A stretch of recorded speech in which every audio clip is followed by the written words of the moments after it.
Thank you for inviting me here to your beautiful state of California. The media still claims that Hitler rolled into Austria with tanks and guns and took us over. Not true at all. The fact is that the Austrian people elected Hitler by 98% of the vote by means of the ballot box. Now, how could that happen in a Christian nation, almost 100% Catholic, that they would elect a monster like Hitler? Hitler did not look like a monster. He did not act like a monster. He talked like an American politician. The year was 1938. Austria was in a very, very deep depression. We had more than 30% unemployment. We had 25% inflation. And if you borrowed money from the bank, you paid 25% interest. That's why farmers were going broke, businesses were going broke. They could not pay their mortgage, or they could not pay their taxes. What was even worse, we had riots in our cities. We had whole blocks of the cities burned down, and our law enforcement was almost helpless. They could not control the riots. The unions were calling for strikes, and industry would close, and factories would close up, hence all this unemployment. It was not unusual in my home that 30 people a day would knock on the door for a bowl of soup and a slice of bread. They could keep themselves alive by going door to door. There were no jobs. There were young people, college graduates, no jobs. The media told us that in Germany, where Hitler ruled since 1933, they had full employment, they had a high living standard, and everybody was driving the little beetle car, the Volkswagen. We did not hear a whisper that anybody was being persecuted or arrested. We only heard good things. And of course, we spoke the same language. We spoke German. We had the same culture. There was only a border between us, Austria and Germany, like South and North Dakota. And we said, why not? We would like to have the same high living standard what Germany had, and of all the things, jobs. People wanted to work. Austrian people are not lazy, they want to work. So the Austrian people petitioned the government for a plebiscite, for an election. And hence, the Austrian people elected Hitler by 98% of the vote. So we got a new government, National Socialism. I translate for you, Nationalsozialismus, from the word national, the word Nazi derived. So we were getting a Nazi government. Nobody was elected anymore from the school board, the city commission, the county commission, legislature, and governors. They were all appointed. Well, we thought they would only pick the very best people to govern us. Just like in Germany, we trusted them. We did not ask questions. So the first thing what happened, we had to carry national ID cards. You could not board a bus, you could not board a train without showing your national ID card. Don't ever let that happen here. Very bad idea. The next thing what happened, Hitler gave us free radios. So we could listen to him. He was a great orator. And then he nationalized the radio station. And we were warned, if we would turn on a foreign radio station like British Broadcasting or Switzerland, death penalty. Nobody turned on a foreign radio station because you know what the death penalty meant. So the newspaper, before it hit the street, it was being censored by the government. So the only voice what we had was the government radio station and the government-controlled newspaper. So a lot of new things happened very quick. Hitler gave us equal rights. Oh, that sounded so very good. Equal rights for everybody. Also, everybody was getting a guaranteed income from the government. The equal rights, here we call it the Equal Rights Amendment.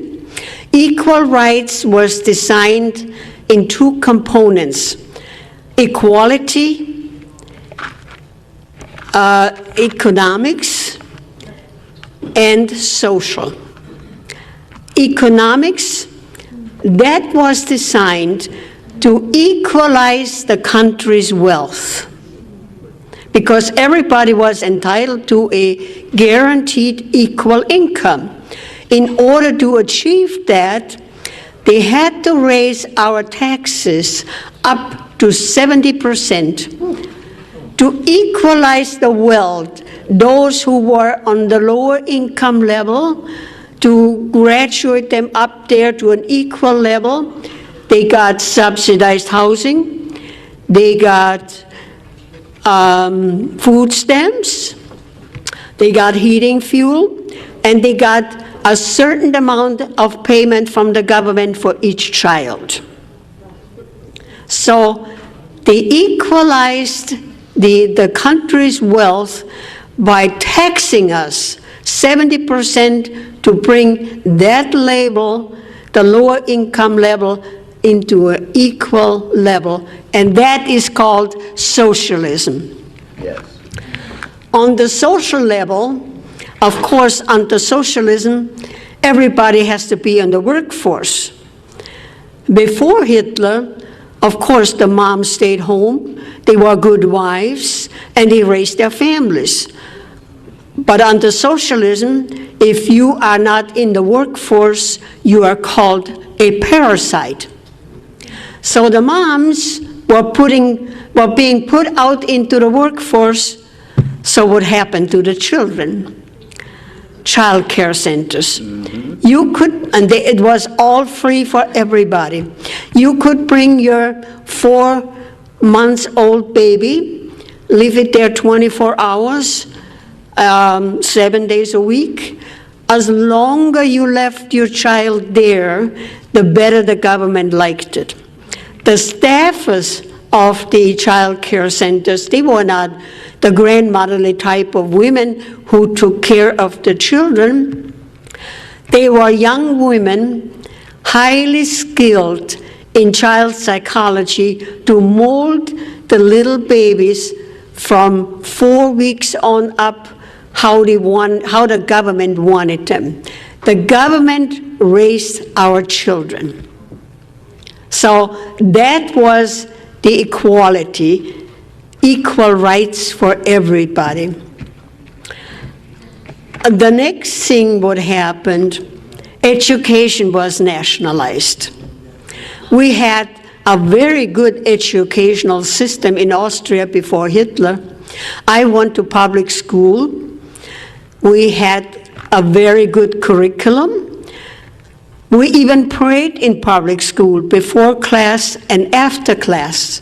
That morning, after the election, I walked into my classroom and the crucifix was gone.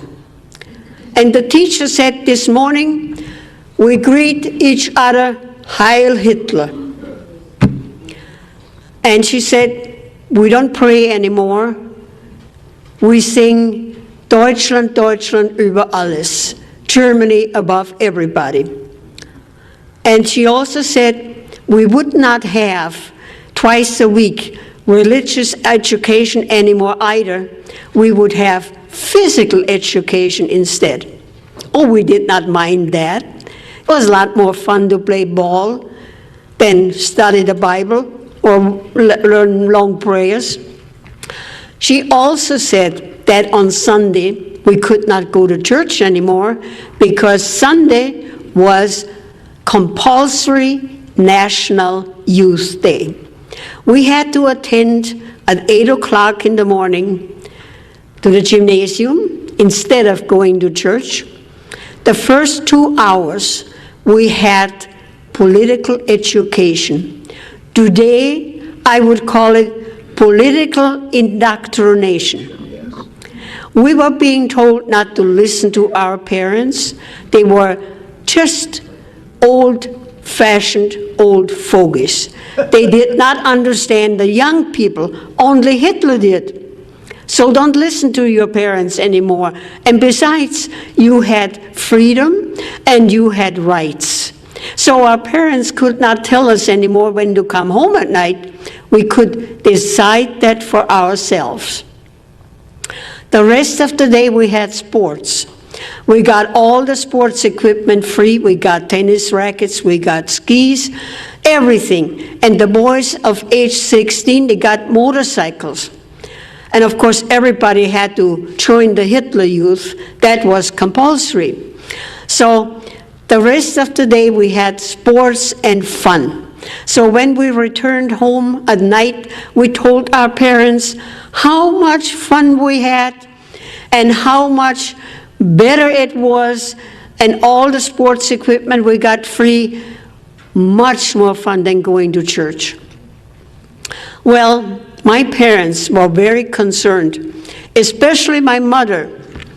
So when my next school term came about in October, she announced that she would enroll me in a private school with an excellent curriculum, but not much fun. Off we went to the new school, high wall around, and a locked iron gate. And as I bid my mother goodbye at the gate, I almost hated her. I thought she was going to put me into a prison. But she was a wise woman. She said, today you do not understand why I'm doing this for you. But when you grow up a bit, you will understand. Had my mother not intervened, today I would be a radical Marxist. So, on holidays, I could go back home for a visit. Of course, I was curious. I would go back to my former classmates and find out what was going on. I was shocked. 16-year-old girls were having babies for Hitler, and that was glorified. Oh, Hitler wanted a lot of babies, blonde hair and blue eyes, the master race. I was shocked. So that was our educational system. Hitler also nationalized our car industry. Austria built a little car, a little bit bigger than a Fiat. Hitler said, we don't need another little car, we already have the Beetle car, the Volkswagen. So he turned the car industry into a defense industry. Also, Hitler nationalized our banks. Hitler said, those greedy banks, they were the ones who charged 25% interest. And that is why the farmers were going broke and the businesses were going broke. And he looted the Jewish banks. So our banks were being nationalized. Next thing, what happened, he nationalized our healthcare system. We had a reasonable good healthcare system, which was financed by private insurance. We had good hospitals, we had good doctors, and everybody was reasonably well being cared for. This all changed very fast. My brother-in-law, who was a family physician, he told me that when he arrived at his office at 8 o'clock in the morning, 40 patients would be lined up waiting for him to be cared for. He said it was like practicing medicine on a conveyor belt.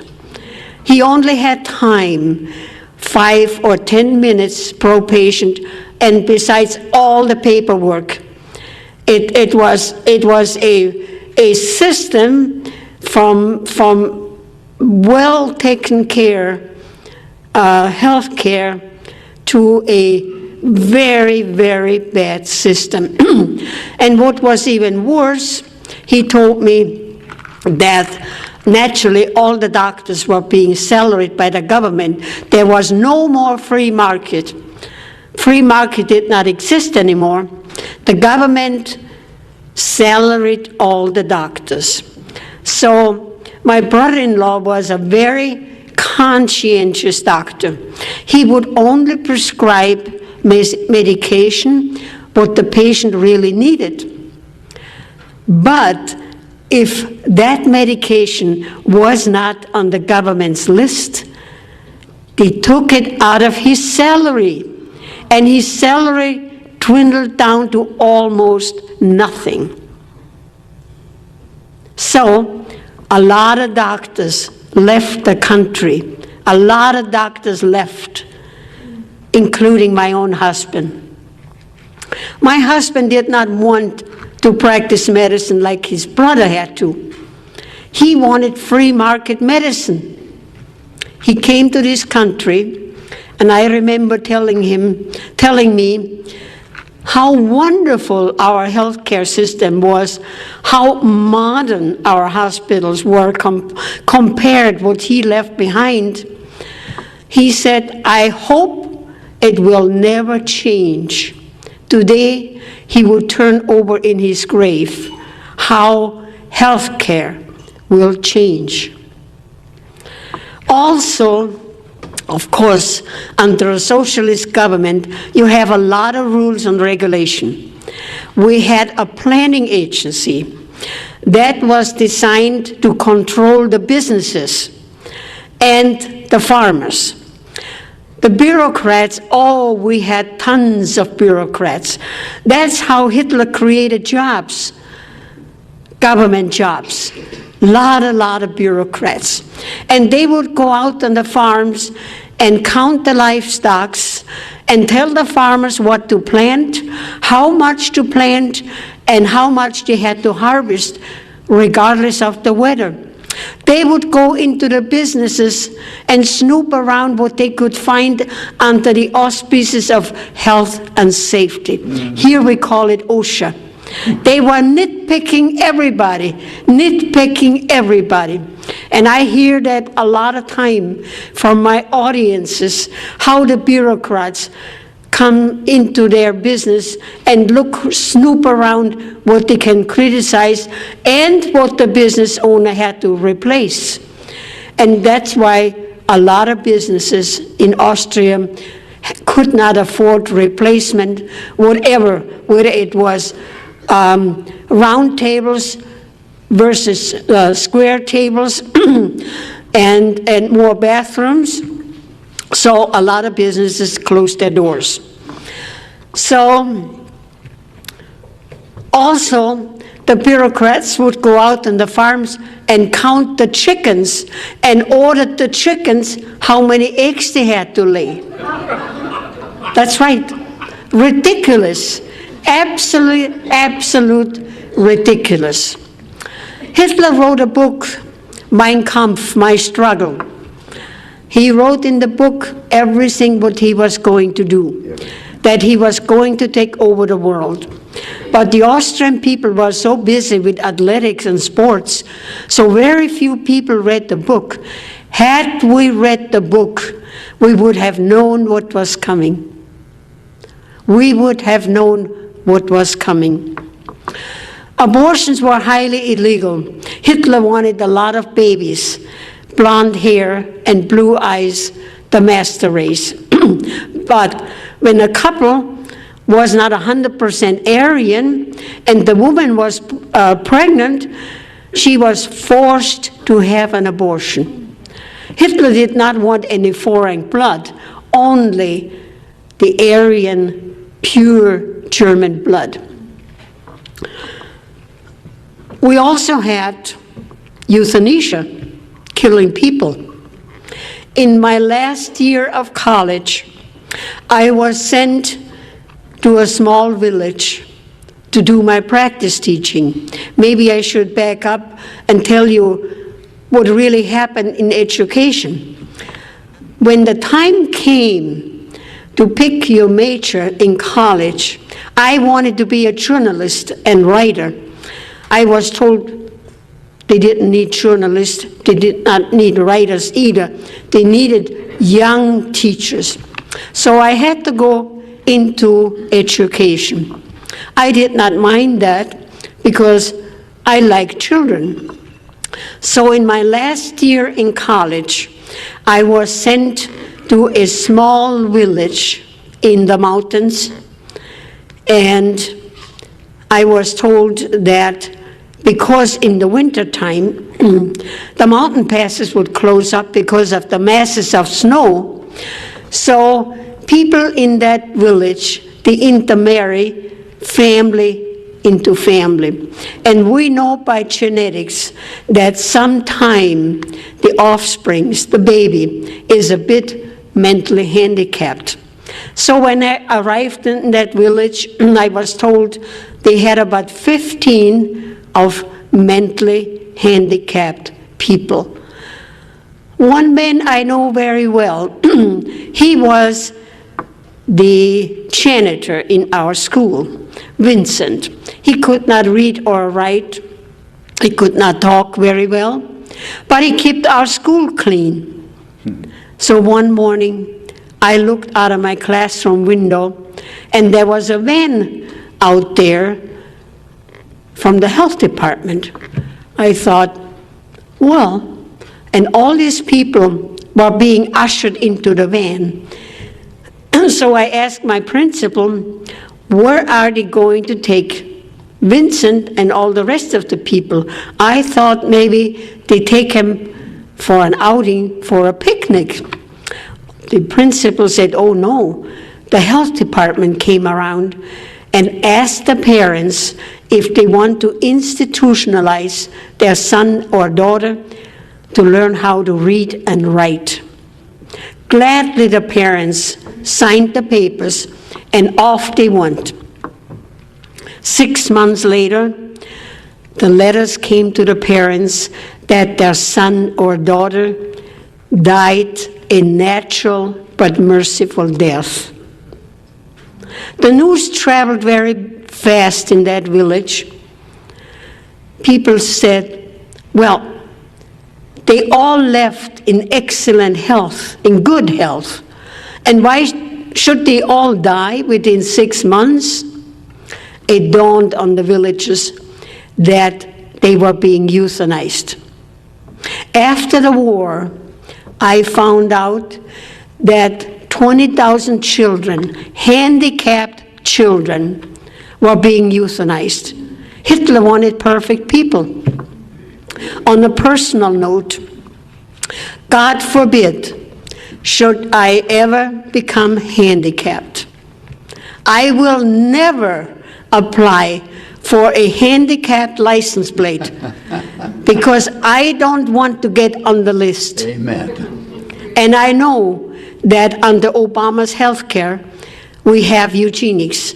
And that means those of us who are getting old, like me, I'm 87 years old, there is no more money for us. So that was euthanasia. We also had a federal police force, secret police, commonly known as the Gestapo, and they were everywhere in civilian clothes. You didn't know who they were. People disappeared all the time, and nobody knew where people were being taken. Nobody knew, but people disappeared. And the Gestapo, they watched everybody's coming and goings, because we had national ID cards, and of course you could not board a bus or a train without showing your national ID card. They keep track on us, and we were being so scared. The most scared of everything we were of the Gestapo, the secret police. This is how it worked. Since the war was going on, all our food was being rationed. We got 1 pound of sugar a month. So if somebody in your family passed away, like grandma, you quickly took that coveted sugar coupon and went to the grocery store and bought that pound of sugar. The next day, the Gestapo would knock on your door and say, "We know that you did not turn in the sugar coupon. You bought that pound of sugar, but I am not going to arrest you. But you have to inform on your boss, your neighbor, your friend, everybody you know, and report to our office once a week." They created a network of informers.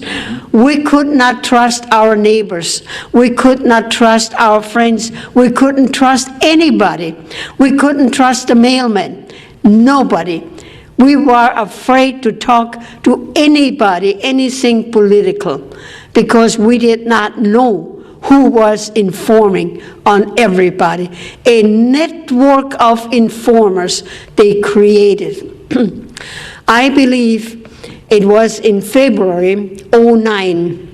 I'm a lobbyist in our capital in South Dakota. And that morning I drove to our capital about around 8 o'clock. And I had the car radio on, and the news was being reported. And there was President Obama saying, if you hear anybody criticizing me, call the White House. Yep. When I arrived in the Capitol, I quickly went to verify. I asked some of the legislators if they heard the same story, and they said, yes, we also heard that. Can you imagine creating a network of informers, informing and call the White House? Yes, it's happening. We also had gun control. The government said that children were playing with guns, and we had hunting accidents, people accidentally shooting each other, and we had criminals again, murderers. The only way that they could track the murderer was by the serial number of the gun.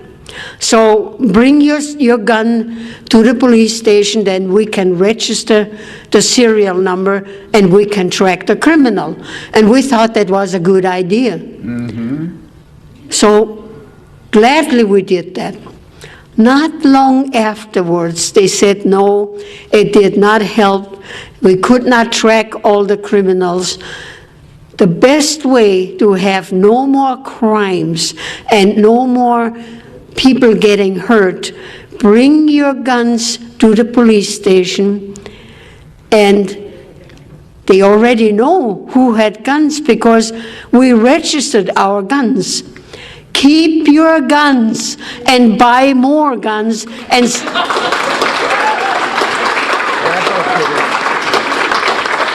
stack up on your ammo. A gun is no good if you don't have any ammo. Dictatorship did not happen overnight. It took 5 years, from 1938 until 1943, we had a full-blown dictatorship. Had we kept our guns, we would have fought a bloody battle to the last man and women to keep our freedom.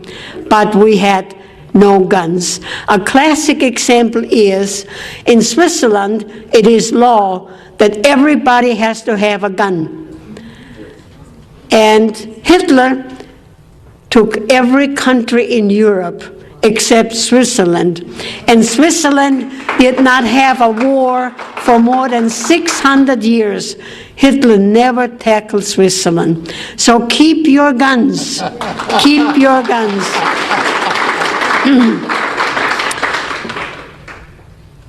Like I said, the only information what we had, what the government provided for us, the nationalized radio station and the censored newspaper, nobody could come in and nobody could get out. We had no information, none whatsoever. We did not know that we had concentration camps. We found that out after the Americans and the Allies liberated us, that we had concentration camps, and we were shocked. We were totally shocked. When the people fear the government, that's tyranny. But when the government fears the people, that's liberty.